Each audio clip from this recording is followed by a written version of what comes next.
Welcome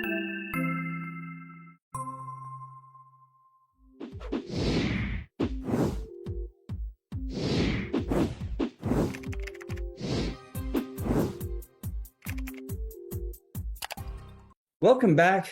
Richard, it's good to see you. Good to see you too. Looking forward to another good week.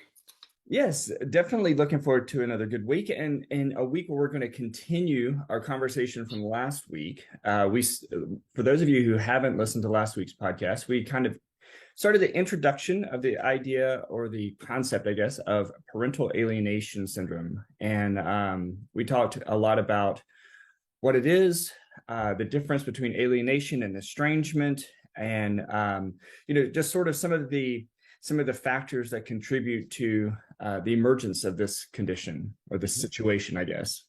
Right. I also want to welcome some new members. I got notifications, some new people who have, we don't mention their names, of course, but we have some new listeners this morning, so we want to welcome them to the podcast. Yeah, absolutely. So when we think about parental alienation syndrome, just as a quick recap, Right. What we're talking about is a situation typically after or following a divorce, though it can happen with intact families. Right. And we're talking about a situation where a child may have had a really strong relationship with a parent. And then after following some specific behaviors, some usually very intentional actions by the other parent, the child starts to reject or kind of remove themselves emotionally from the parent that they may have once had a strong connection with. Yeah. By definition, alienation, and we distinguish alienation from estrangement. Estrangement is a bit different. Alienation occurs when the parent-child had a good relationship, a positive relationship, but then it changed because the other parent negatively affected that relationship, either consciously or unconsciously, either passively or actively, sought to change that relationship between the parent and the child. What had been a good relationship suddenly sours, and the parent and child begin to separate. Absolutely. And so you can have situations where the alienating parent will sort of actively restrict the time the child has with the alienated parent.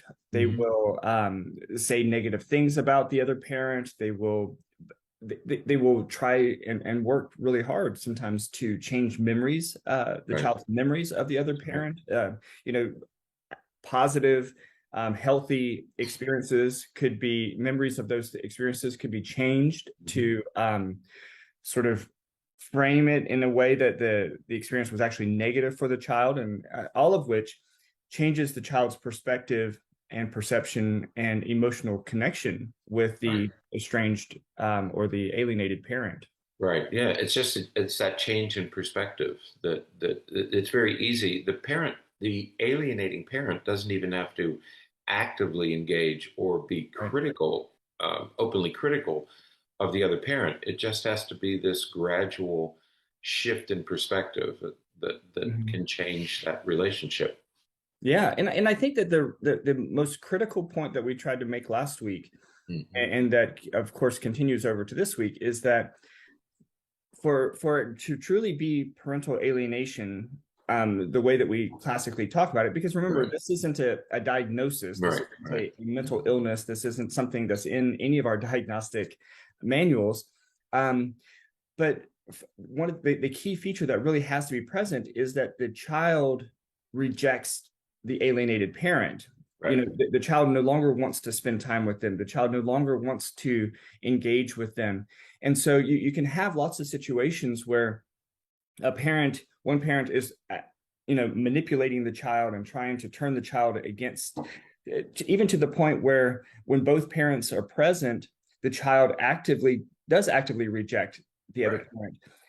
But then when the parent is alone with the child Child's child perfectly is fine. really connected and wants to be loving with the parent, showing lots of affection and all that, then that's not parental alienation. It may be attempted parental alienation, Right. but it's not actual parental alienation. Yeah, the effort was made.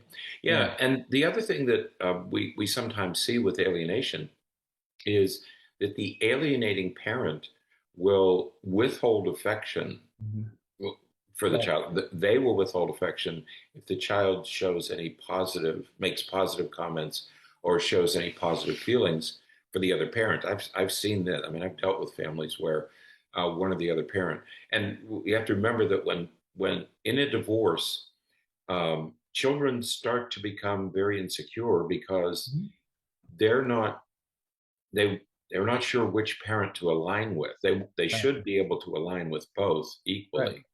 But frequently, children are caught in a situation where which parent do I believe, or which? Because frequently, children will get two very different stories, Yeah. and young children just assume that one of the parents is lying. Right. You know that. I Yeah. mean, because they don't understand that they're getting two truths. The Right. mother has the truth, father has the truth. And so they're one parent away from being an orphan. Is how Right. they start to see it. Is they're thinking, well, I don't have both parents, and which one am I gonna cast my lot with, if you will? Yeah. Because if that parent leaves me, then what am I gonna do? Right. I'm being told that this parent doesn't like me, so I better hang on to this parent, the alienating parent. Otherwise, I don't have any parents. Yeah. It's a scary, scary place to put a child. Right. So again, that just putting a finer point on it, parental alienation syndrome is real. Right. It's a real phenomenon that happens. I know that you and I have both seen it multiple times with Right. people that we've worked with. And it does happen for a variety of reasons. It often happens because, one parent is angry or jealous or just wants to get back at the other Right. parent. But for whatever reason, it is real and it happens, and it's detrimental Right. to both the child and the adults. Yeah, because while the child is struggling with what is going on here and where do I fit and which parent am I with,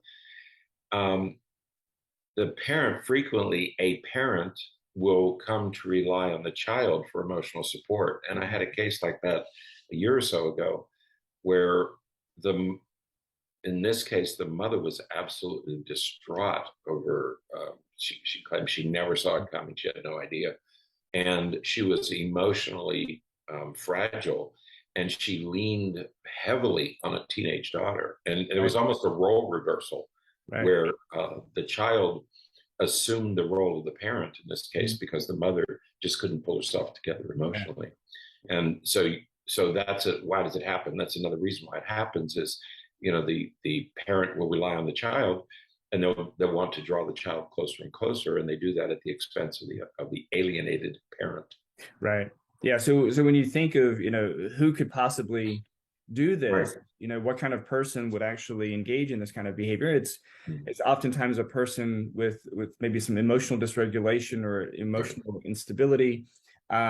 Sometimes there's personality characteristics, whether it's narcissism or even borderline tendencies, and but oftentimes it's just motivated by the idea of getting back at or seeking revenge on the other parent. So if a parent, we always worry when either parent is filled with anger and obviously really struggling emotionally with the divorce, whether it's the separation or the upheaval or the finances, for whatever reason they're struggling, and some parents will transfer that pain to the child, and so they place it on the child, and that can also a person who needs that kind of emotional support is also the kind of person who would be willing to risk alienation.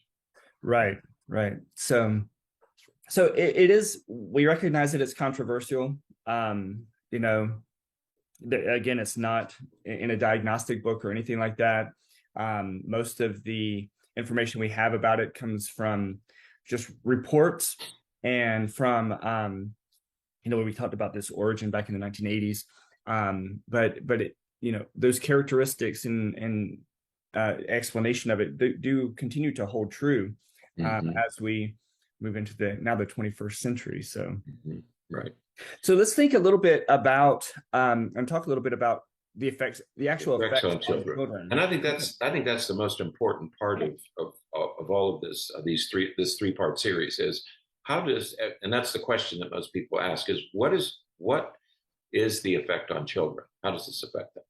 Right, and I think most people, starting right out with the heavy hitter, most professionals agree that parental alienation is a form of child abuse. Yes.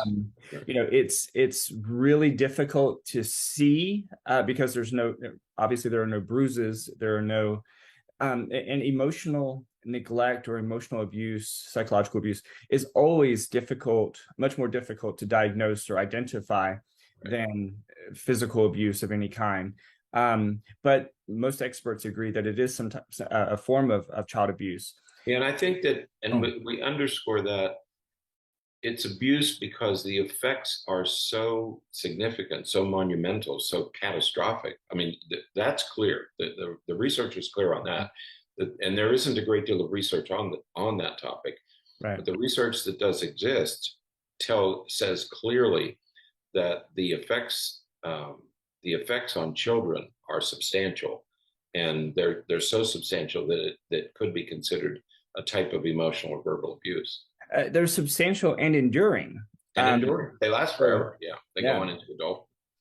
Yeah. Right. So there are some researchers out of the University of Tasmania. Right. And they interviewed a number of students or kids who have been alienated, and they came up with and identified 7 themes that they from these interviews with children who had been alienated, and this is after the children had become adults. So they look back and see, through their adult lens, look back at what happened to them as they were growing up and being alienated from a parent. That's one I really like that about this study is they went and interviewed adults and said, okay, what was the experience? And they did qualitative research. They just asked questions, and they were looking for themes of what most adults who had been alienated, what their feelings were about the effects of alienation. It's really nicely designed study. Yeah. So one of the themes had to do with the actual effects of the alienating behavior. And this was really interesting because, when you see the description of some of the effects of the alienating behaviors, you can really quickly begin to see how this can look like abuse. Right. And so, things that they found were that the children were made to feel guilty if they didn't comply with the alienating parent, and but I think one of the big ones is the adultification, or the child parentalification, where the child is given sort of this adult position in the relationship with the alienating parent, and what kid doesn't want to have that type of position or that type of authority? Now, they may have absolutely no skill or no understanding of life to be able to hold that position, but they want it because they want to have that kind of control and that kind of power. I always wonder when, you get these cases where kids, parents will come in and say, well, my son is trying to be the father. He's trying to be the parent now. We're going through this divorce. And I always wonder, well, did you assign that role to him? Did you impose that on him, and lean on him, and maybe that's why he's just assuming the role that you've handed to him. Right. And so the term is adultification or child parentification, and that they feel the weight of this new role. It also suppresses the alienating behaviors. Also are aimed to, and they felt that their feelings for the other parent were suppressed, and of course damaged the bonds that once existed between the parent and the child. Yeah, and it's so interesting to see some of this stuff happen because, again, we've worked with families where this has happened, but it's so interesting because how many times Richard, have we had, 8-year-olds come in and they're talking about the parents' checkbook and, what the bank accounts look like. And it's like, what do you know about a bank account at your age? But they know all of those things. They know, oh, well, we're this much short each month because, dad isn't paying what he's supposed to be paying. And at far too young of an age to have understanding or awareness of that. But that's what's sort of meant by the adultification. They have these responsibilities that they feel, but they have absolutely nothing, no way to do anything about it. Right. Yeah. In this one case, the mother kept saying, I mean, it was an unrelenting campaign by the mother to convince her daughter how devastated she was and that she was just emotionally broken. And it put the daughter in the position of having to support her mother. And then there was a literal role reversal. The child was never able to grieve or process it because clearly mother had imposed this adult-like responsibility on the daughter. Right. And she would cry. She would go into the daughter's bedroom and cry and complain, and so we had this almost immediate role reversal. The child was really affected by that. Absolutely. The second theme that they identified was were the mental health effects. And what's fascinating is that all of the people that they interviewed, all of the adults that were children and alienated from another parent, all of them experienced mental health issues, either anxiety, PTSD, suicidal ideation, depression, low self-esteem, all kinds of things present in some combination with all of the people that they interviewed. Right. Yeah. So if anybody wants to know, all of the people interviewed, so all of these adults had something that they felt either low self-confidence or low self-esteem or substance abuse directly related to having been alienated as children. Right. So the effects are pretty astonishing when it comes to mental health. Absolutely. Now, the third theme, which I find very fascinating, and we often tell people that your perspective of relationships is framed by the relationships that you see when you grow up. And so the third theme, it's not surprising that these individuals all talk about relationship difficulties. They have difficulty confiding in their peers. They have fear of loss or abandonment, and they just have a general distrust or difficulty, at least difficulty trusting other people. Yeah, when you see your parents engaged in this kind of animosity, this kind of warfare, you're watching what you thought was a close relationship between two people who cared about each other and who cared about you. And you're watching them go through this process. And as we always say, your children are going to do what they see, not what you tell them. Right. Okay? And if they're watching you do this, later on, they all reported to the researchers that they had this fear of loss. They were never quite sure when the relationship would end. They couldn't trust other people. They tended to get into dysfunctional relationships because they weren't choosing the right partner. And so there was a great deal of relationship damage, relationship difficulties that, again, as you said earlier, it carried through life, into your 20s and 30s and 40s. So these had lingering effects on the ability to establish close relationships with others. Absolutely. And, when you think about how, your parents are the people who you're supposed to be able to trust the most, and are the people who you're supposed to feel the most confident will be there for you and to support you and protect you. And so to be in a situation where you have turned completely against one of those people who are supposed to be, it makes sense that it would have a lasting effect on one's ability to form relationships and maintain relationships. Right. Yep. I think one of the more sort of unexpected or sort of indirect, I guess, effect is the impact that it has on learning and development. Right. And I hadn't thought about this. Yeah. This one sort of surprised me. And this is the value of doing qualitative research, is these themes sort of emerge from the questions that you ask. Yeah. Yeah. So, especially through adolescence, when you think about the formation of identity and you're trying to figure out who you are, Right. and then, you think about those times when, people had said, oh man, you do that Just just like like you. your dad does it. Right. And then, but the frame of reference that you have in your mind is that dad is this horrible person and Right. everything. And so that's going to make the kid feel like, oh my gosh, there's this part of me that's horrible. This is part Right. of me that Exactly.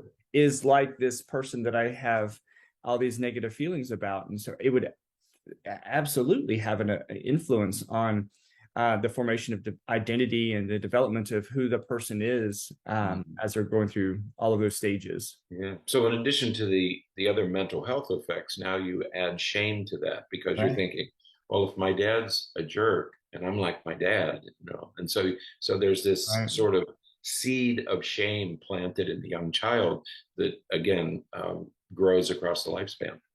Absolutely. But it also affects education Yeah. and employment, Mhm. and again, it doesn't seem like it would necessarily be directly related, but when you think about the um, all that must be going on in the Right. kid's head, and then Mhm. they're at school and Right. they have to learn and they have to build these new skills and everything. Most of the participants in this study talked about Right. difficulties with learning and focusing in school, Right. which certainly can change their life. I mean, Mhm. we see kids all the time who were doing really well in school, and then all of a sudden you start seeing this shift where their grades start to drop and they're not as involved. They're having those peer relationship Right. issues. And so it's not surprising that a lot of people in this study talked about that. Years ago, when I first, or shortly after I graduated from college, I ran a private school. I was the dean of a private school. It was a small school. We got to know the kids and their parents pretty well, and we would always say that if when a parents were going through a divorce, you just about lost that year of school. Right. And we would say to the teachers, because we knew the kids well, and we would say, hey, look, his parents are going through a divorce, just hang on because this is going to be a very atypical year. And it would last the entire school year. If it happened in October, if the parents got divorced before the holidays, you almost gave up that entire academic year. Yeah. Because the effects were profound on the kids. They just they just couldn't pull themselves together. They couldn't keep it all organized, homework Right. and assignments and clothes and, equipment. And we would just assume that the kid wasn't going to do much that year. Right. Well, and that's certainly the case when it's such a negative, Yeah. difficult, challenging divorce.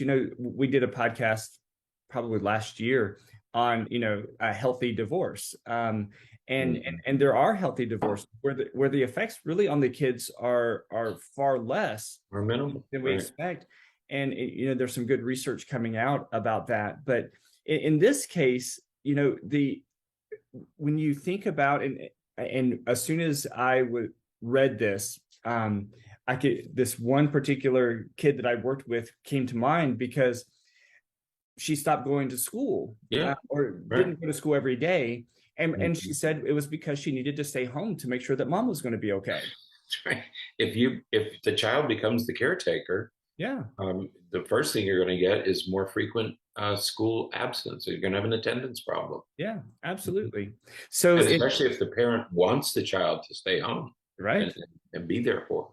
Yeah, absolutely. So again, the effects are profound. And this is again where it can be lifelong, Yes, because if those kinds of things start happening in middle school, elementary and middle school, that's and right. continue through high school, it's going to affect college, it's going to affect Mhm. post educational employment. It's going to affect a lot of things. So Yeah, imagine if it happened when a kid is taking Algebra 1. right. So you get this disruption in Algebra 1. Well, no one's going to go back and teach you Algebra 1. You're going to go to the next math course the next year, and you're just going to be absent those skills. Right. Yeah. Now, the fifth issue that they found is are Yeah. issues related to grief and loss, and Right. I think a lot of that makes sense because certainly there's we talked already about, them potentially feeling guilt about how they're treating the parents, Right. but also grief over the loss, and I don't know that all of them, they didn't necessarily identify that at the time. I don't think, most of the kids that we work with in this situation don't say, well, I feel guilty, or I feel I'm going through grief because I'm experiencing this loss of a parent. Most of it is anger at the time. That's right. But looking back, these adults were able to say, no, I was experiencing a lot of grief throughout that time. Right. Yeah, but you have to remember that, and we talk to parents about this, that remember that these kids are going to grow up someday and they're going to have an adult perspective. And when they look back at what happened and they realize, if they're able to get to that point, that then they're carrying this guilt. Now they feel guilty about how they treated the other parent. Right. Thinking that I really didn't have to do that. There was no need for me to have that kind of separation and to treat my parent that way. Right. And so now you have guilt added to the equation. Yeah. And then grief. And I've often wondered about this, and there isn't, we don't have a very clear understanding of it, but I've always wondered that the child must have some kind of grief over the loss of the relationship. Yeah. I mean, parents remain important to us, but there has to be some grief that they suffer over losing that relationship. It's just inevitable. Yeah, there has to be something. Right. And then, but I like this one. Yeah. This is something that I think we could almost do a separate podcast on this topic. Number 6, the disappointment. Oh yeah, no, because what happens is the parent gets alienated. So let's say the parent gets completely pushed out of the kids' lives. Right. Well, many parents will start another life. Say, well, nobody's talking to me. I will start another life, and then the children get angry and disappointed because the parent has moved on. Right. Well, the parent really didn't have any choice. Right. And so the alienated parent starts a new life, and all of a sudden the kids are saying, oh yeah, dad likes his new kids more than he likes us. Dad's enjoying himself now, and dad's doing this and dad's doing that, or mom's doing this and mom's doing that. Well, it started with the alienation. Right. Yes, the other parent could move on. If you push them out far enough, he's going to start another life. From their perspective, they probably have to. Right. I mean, I would. They do. Yeah. I mean, you've pushed me out of your life. You won't talk to me. I have no relationship. None of you speak to me. You won't take my phone calls. You won't talk to me. So I have to move on. Yeah. I mean, Yeah. Well, the next factor is equally interesting and usually not discussed, and that is that the disconnection and removal of the extended family. Exactly. Usually kids will have relationships with their grandparents on both sides and their aunts and uncles on both sides. But when one of the parents has been alienated, the kids then lose connection with everybody on that side of the family. That's right. And those effects are devastating. Yeah, absolutely. I mean, you have these two families, the mother's family and the father's family, and frequently, and this happened in a case where the father's family lived in this area, mother's family didn't, and when the alienation occurred, it was alienating the entire family. Yeah. So grandparents and aunts and uncles and birthdays and holidays, all that came to an end. It wasn't just the parent, it was the parent's family that was also alienated. And so now a child only has one family, the other parent. And if that's a small family, that also is going to have lifelong effects. Absolutely. And the last that they talk about is that most of these individuals that they interviewed had a lot of difficulty coping and healing afterward. They had really difficult time reconnecting with the alienated parent, and coming to the realization that they were abused. Right. And one of the questions I had, we always have, is if a parent is alienated, a child and a parent are alienated, what are the chances of them reestablishing Right. a relationship later? And they're not good. Right. The research suggests that reconnecting with the alienated parent is difficult, and in most cases it doesn't occur. Right. You never really resurrect that Yeah. previous relationship. I mean, It certainly isn't.